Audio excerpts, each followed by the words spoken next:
La FIA está manipulando las transmisiones. Russell hace su primera pole sprint en China. Verstappen sufre un desastre absoluto con la Red Bull. Ferrari abandona el ala Macarena en el último segundo y Bortoleto sigue demostrando de qué está hecho. Todo esto pasó esta madrugada en Shanghái y aquí en el paddock te contamos absolutamente todo lo que necesitas saber. Quédate hasta el final porque esto está que arde. Si no estás suscrito a El Paddock, hazlo ahora y activa la campanita. Subimos contenido todos los días con lo mejor de la Fórmula 1. Y si este video te está gustando, dale like, que nos ayuda un montón. Vamos al lío. Buenas noches o buenas madrugadas, dependiendo desde dónde nos estés viendo. Estamos en pleno Gran Premio de China y este fin de semana es completamente diferente a lo que estamos acostumbrados. No hay 3 entrenamientos libres como de costumbre. El formato sprint cambia todo el esquema. Tuvimos apenas un entrenamiento libre, seguido de Minos y Intosias, esta clasificación sprint que acabamos de ver. Y después vendrán la carrera sprint, la clasificación para la carrera principal y finalmente el Gran Premio del domingo. 2 clasificaciones, 2 carreras en el mismo fin de semana. Es intensidad pura y dura, sin margen para el error. Y claro que nosotros en el paddock estamos despiertos en esta madrugada para que tú no te pierdas absolutamente nada. Así que si todavía no te has suscrito al canal, hazlo ahora mismo y activa todas las notificaciones porque tenemos contenido todos los días con lo mejor de la Fórmula 1 que existe. Dicho esto, vamos a lo que pasó en pista esta noche, que tiene mucha tela que cortar. Porque si el entrenamiento libre ya nos había dado señales claras de lo que se venía, la clasificación sprint confirmó todo con una contundencia brutal. La primera parte de la clasificación sprint, el SQ1, dura 12 minutos y elimina a los 6 pilotos más lentos. Ya desde el entrenamiento libre 1, teníamos una imagen bastante clara. La Mercedes había dominado en lo que respecta al ritmo de clasificación, con un coche claramente superior al de sus rivales. Ferrari perdía un poco de terreno y McLaren se acercaba de manera inquietante. Todo apuntaba a una batalla interesante y la sesión no decepcionó. Pero la primera noticia del día llegó antes de que se apagaran los semáforos de la sesión, y fue una mala noticia. Sergio Pérez, piloto del equipo Cadillac, no pudo participar en la clasificación. El mexicano había sufrido un problema al final del entrenamiento libre y al parecer, ese problema no pudo resolverse a tiempo para que el coche estuviera listo. Pérez se quedó en el garaje sin poder salir a pista y eso ya le condena directamente a la última posición del grid de la sprint de mañana. Con la pista liberada, todos los demás pilotos salieron en masa a por sus vueltas rápidas. Desde el primer momento se notó un detalle técnico que está siendo uno de los grandes temas de conversación en este inicio de la era 2026, el clipping al final de la larga recta de Shanghái. Los coches pierden potencia de manera muy notoria en la segunda mitad de la recta, porque las baterías simplemente no aguantan mantener la velocidad máxima durante todo el trazado. Se hicieron ajustes durante la semana para intentar atajar este problema, pero los resultados en pista mostraron que la situación persiste, y de forma bastante grave. Tras la primera tanda de Mi 100, todos los pilotos, George Russell encabezó la tabla de tiempos con Kimi Antonelli segundo, y Lewis Hamilton tercero, la Mercedes aplastando desde el primer momento. Gabriel Bortoleto, el piloto brasileño de Audi, se situaba en la 13ª posición y estaba clasificándose para el SQ2 de momento. En la zona de eliminación aparecían Fernando Alonso, Valtteri Bottas, Alex Albon, Carlos Sainz, Lance Stroll y el propio Sergio Pérez. Lo interesante de esta primera parte es que los pilotos usaban neumáticos medios, lo que significa que la mayoría optó por enfriar las gomas dando una vuelta lenta y luego lanzarse a otra vuelta rápida sin pasar por boxes. La pista estuvo permanentemente llena de coches y la decisión final, como siempre, quedó para los últimos minutos de la sesión. Verstappen, mientras tanto, ya estaba quejándose por la radio. El 4 veces campeón del mundo decía que los cambios de marcha no funcionaban bien, que el coche era imposible de pillar. Una señal de alarma enorme viniendo de uno de los mejores pilotos de la historia. Bortoleto también intentó mejorar su tiempo en su segunda vuelta rápida, pero no lo consiguió de inmediato y cayó momentáneamente a la zona de eliminación en los minutos finales. Al final, Russell terminó siendo el más rápido del SQ1, con Hamilton segundo y Leclerc tercero. Los eliminados fueron Carlos Sainz, Alex Albon, Fernando Alonso, Lance Stroll, Valtteri Bottas y Sergio Pérez. Y lo más importante para los hispanohablantes, Gabriel Bortoleto se clasificó para el SQ2 después de bordar una vuelta en el último instante y saltar hasta la 13ª posición con un ritmo muy cercano al de los coches de Red Bull. Un debut de temporada que sigue siendo prometedor para el brasileño. La segunda parte, el SQ2, tiene apenas 10 minutos de duración y elimina a 6 pilotos más, dejando solo a los 10 mejores para el SQ3 final. Como el tiempo es muy corto, la mayoría de 1900 Nino, los coches salió a pista de manera inmediata para intentar sus primeras vueltas. Solo los dos Mercedes esperaron un poco más en el garaje, saliendo cuando quedaban aproximadamente 7 minutos y medio para el final. Ese detalle es revelador. La Mercedes tenía tal confianza en la velocidad de su coche que se podía permitir el lujo de esperar, saber que una sola vuelta rápida sería suficiente para estar donde necesitaban estar. Y efectivamente eso fue exactamente lo que pasó. Tras las primeras vueltas, Russell lideraba de nuevo con Antonelli segundo y Leclerc tercero. En la zona de eliminación aparecían Ocon, Bortoleto, Liam Lawson, Oliver Bearman, Arvid Lindblad y Franco Colapinto. El brasileño estaba siendo eliminado, pero su compañero de equipo Hülkenberg era décimo en ese momento, lo que demostraba que el coche tenía ritmo para meterse entre los 10 mejores. La pregunta era si Bortoleto podría exprimir ese potencial en su última vuelta rápida. Hubo un detalle táctico muy llamativo durante esta sesión. Ferrari optó por no utilizar el ala Macarena, esa pieza revolucionaria que gira 270 grados y que había sido probada en el primer entrenamiento libre. La escudería decidió volver al diseño convencional minutos antes de la sesión decisiva. Según parece, el resultado con la nueva ala en el entrenamiento libre no fue tan convincente como esperaban, o simplemente no quisieron correr riesgos innecesarios en una clasificación sprint más. Adelante hablaremos en detalle de esto porque tiene mucha más historia detrás. Varios pilotos siguieron en pista sin pasar por boxes al no tener tiempo suficiente para hacer una parada y salir de nuevo. Pero los coches de Red Bull hicieron algo diferente. Directamente no intentaron una segunda vuelta rápida, ahorrando juegos de neumáticos para lo que viene. Eso dice mucho del estado en el que estaba la Red Bull. Ni siquiera valía la pena quemar gomas para intentar mejorar posiciones, porque el problema del coche iba mucho más allá de los neumáticos. Al final del SQ2, Russell seguía al frente, Antonelli muy cerca en segundo y Leclerc tercero. Eliminados: Nico Hülkenberg de Audi, Esteban Ocon, Liam Lawson de Racing Bulls, Gabriel Bortoleto de Audi, Arvid Lindblad de Racing Bulls y Franco Colapinto de Alpine. Bortoleto no pudo completar la remontada esta vez y se quedó fuera en 14º lugar. Saldrá desde esa posición en la sprint de mañana. ¿Un resultado aceptable? ¿Esperabas más del brasileño? Cuéntanos en los comentarios. La parte final de la clasificación sprint, el SQ3, dura solo 8 minutos y define las 10 primeras posiciones del grid de mañana. Con los neumáticos blandos disponibles, los tiempos iban a bajar y la batalla prometía ser intensa. Con la pista abierta, algunos coches se lanzaron de inmediato mientras otros esperaron un poco. McLaren, Pierre Gasly, Oliver Bearman y Zach Hadjar prefirieron quedarse más tiempo en 1900 en el garaje, calculando el momento justo para salir. Tras las primeras vueltas de los que sí salieron, Russell lideraba de nuevo, Antonelli segundo y Hamilton tercero. La Mercedes incontestable. Pero el dato más impactante de todo el SQ3 fue la situación de Verstappen. El holandés acabó siendo el más lento de todos los pilotos que completaron vuelta en esta sesión final, con casi 2 segundos de diferencia respecto al tiempo de Russell. 2 segundos, para ponerlo en contexto. Eso es una brecha enorme en Fórmula 1. Verstappen reclamaba constantemente por la radio que el coche era imposible, que no tenía ningún agarre, que no se podía hacer nada con él. El campeón del mundo sufriendo de una manera que no habíamos visto en mucho tiempo. Cuando quedaban unos 3 minutos para el final, la pista se llenó de coches y llegó el momento decisivo para todos. Las últimas vueltas rápidas definirían el orden final. El resultado definitivo del SQ3. George Russell se lleva la pole position de la carrera sprint con Kimi Antonelli segundo y Lando Norris tercero. Como se esperaba, McLaren superó a Ferrari en esta clasificación. El top 10 completo quedó así: Hamilton cuarto, Piastri quinto, Leclerc sexto, Gasly séptimo, Verstappen octavo, Bearman noveno y Hadjar décimo. Ninguna sorpresa en cuanto a los nombres, pero la magnitud de las diferencias sí que resulta reveladora. La Mercedes está en un nivel diferente al resto en este inicio de temporada. Y la 1900 pregunta que todos nos hacemos es: ¿veremos un dominio similar de Mercedes mañana en la carrera sprint o habrá alguna sorpresa táctica en carrera? Dinos tu opinión en los comentarios, que queremos leerlos todos. Pero espera, porque la clasificación sprint fue solo la punta del iceberg. Hay 3 historias más grandes que están definiendo este fin de semana en Shanghái.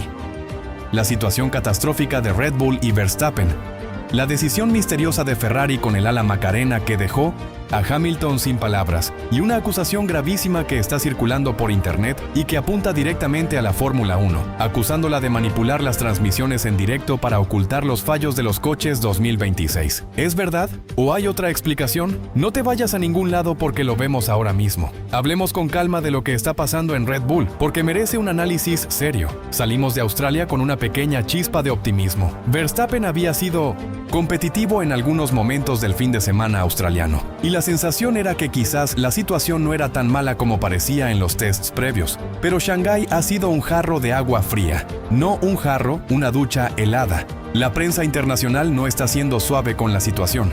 Algunos medios directamente hablan de desastre.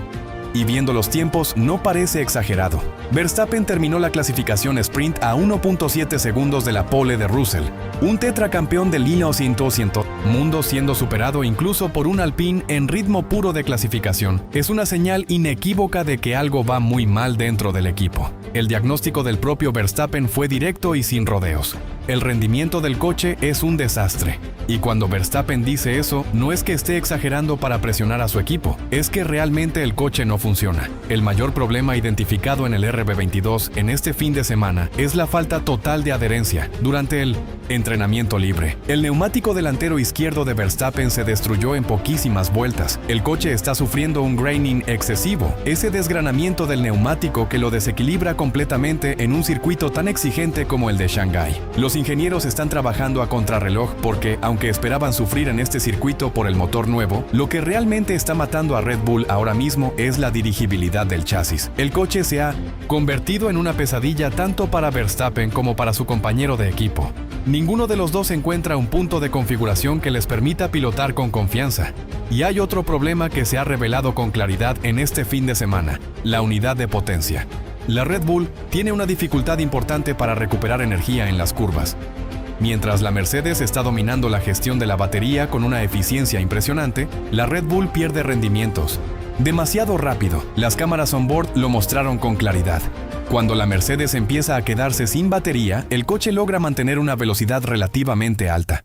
Cuando le pasa lo mismo a la Red Bull, la caída de rendimiento en la recta es muy pronunciada. El sistema híbrido de Mercedes parece estar en un nivel muy superior en este momento, lo que les permite ir más rápidos gastando menos energía. Verstappen, en cambio, tiene que luchar contra un coche que se va volviendo cada vez más lento a medida que avanza una vuelta. Por radio pedía a su equipo soluciones que nadie tenía. El ambiente en el garaje de Red Bull es de máxima tensión. El equipo está trabajando contra el reloj para intentar cambiar la configuración antes de la clasificación principal del sábado y el Gran Premio del domingo. Saben que hay ajustes que pueden mejorar algo la situación, pero el optimismo de pelear con Mercedes en este fin de semana ha desaparecido casi por completo. El objetivo ahora mismo es sobrevivir al desgaste de neumáticos y no hacer el ridículo en carrera. Una caída enorme para el equipo que dominó la Fórmula 1 durante años. La pregunta que todos se hacen es si esto es un problema puntual de configuración para este circuito concreto, o si es un síntoma de algo más profundo en el diseño del RB22. Por ahora, nadie en el equipo tiene una respuesta clara. Y eso es lo más preocupante de todo para los tifosi de Verstappen. ¿Crees que la Red Bull puede remontar antes de que acabe la temporada? ¿O este 2026 es el año de Mercedes sin discusión? Cuéntanos. Pasamos ahora a Ferrari, porque esta historia tiene mucho drama técnico y humano a partes iguales.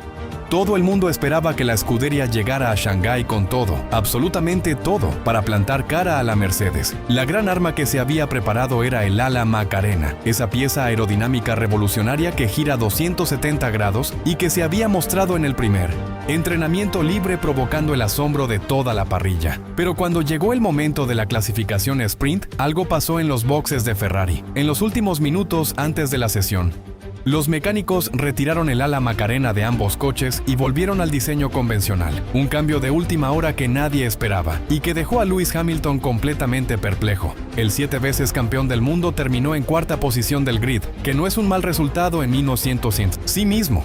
Pero lo que dominó todas las entrevistas posteriores fue el misterio técnico de esa decisión. Hamilton reconoció que se quedó sin entender nada.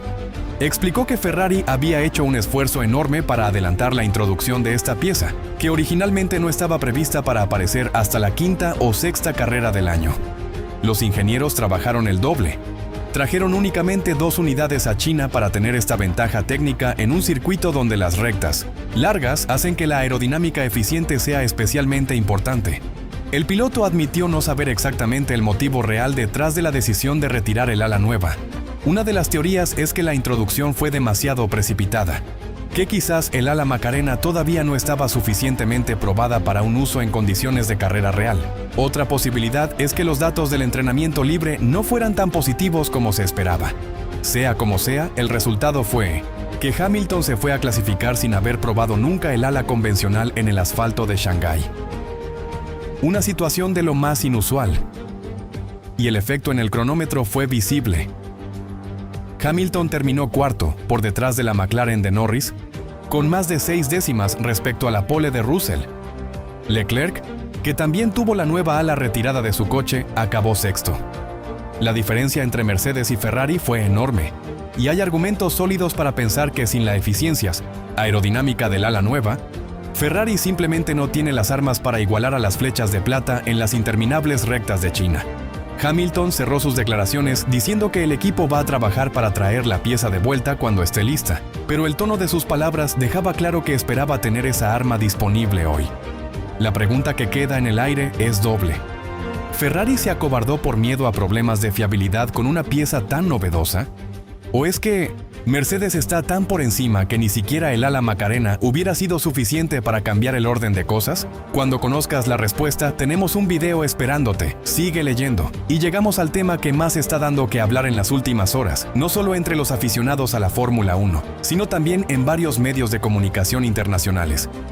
La acusación es muy grave y conviene tratarla con seriedad antes de lanzarse a sacar conclusiones.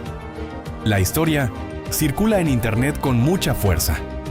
Hay quien dice que la FOM, la organización que gestiona la producción televisiva de la Fórmula 1, está manipulando descaradamente los datos que se emiten en directo para ocultar uno de los grandes problemas de los coches 2026.